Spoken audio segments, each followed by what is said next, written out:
Or do humans somehow do what humans should not do? And we call it inhumane.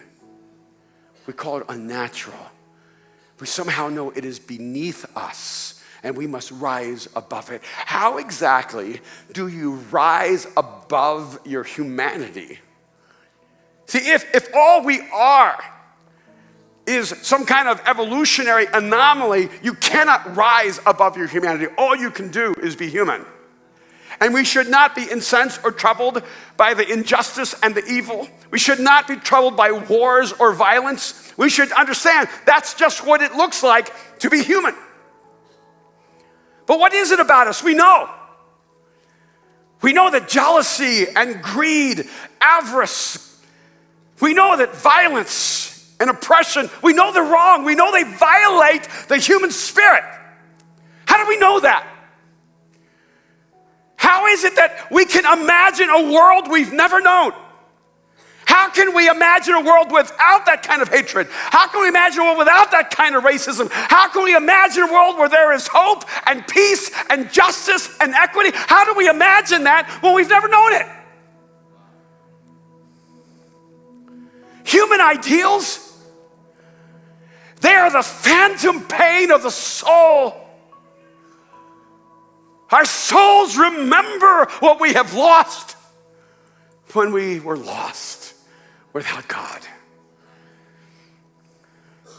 So even though you've never known a world without peace, your soul longs for a world that has peace.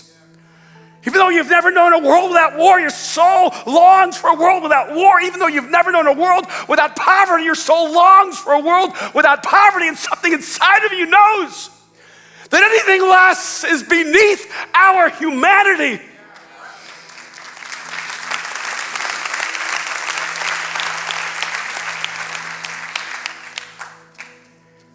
And I'm convinced that's why we're here.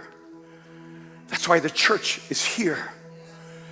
That's why we are placed in the middle of human history, to be this kingdom, to be this humanity, to be the phantom pain of the soul. See, I'm convinced that we're supposed to break down every wall, erase all the lines, rewrite what it means to be humanity, what it means to be community. This is the place where people should come together from whether they're white or black or brown or whatever, whether you're Asian or Chinese, Japanese, Korean, it doesn't matter if you're Mexican or Puerto Rican or Cuban. I was in a room once with these Latin American leaders, and we're trying to put together speakers for an event, and I recommended this guy from Bolivia, and they said, oh no, he's not brown enough. I said, what? So he's not brown enough. They meant he wasn't Mexican. So okay, I've just walked out of rooms where people see things in black and white. You're telling me now I'm in a room where we see things in shades of brown. See, if we start working backwards to the past, we're going to walk into a world of hate and injustice. So it's time to walk into the future. Because I know what the history of humanity is, and it's beneath us. So I'm ready to move into the future of humanity, because right now it feels like it is beyond us.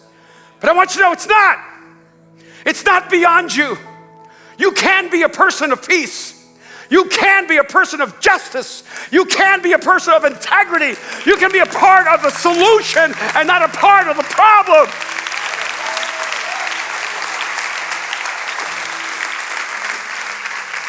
I am so done letting hate fill the room. They do not speak for us. We are the new humanity.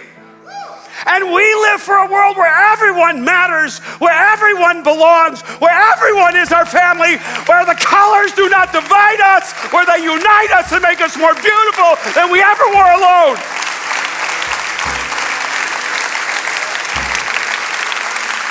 This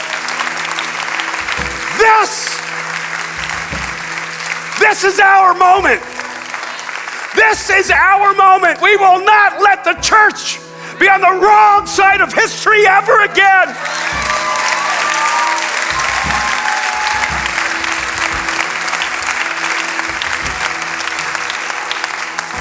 Because Not just this world that we imagine, but this world that we're creating, it's too beautiful to let die. It's just too beautiful to let go of.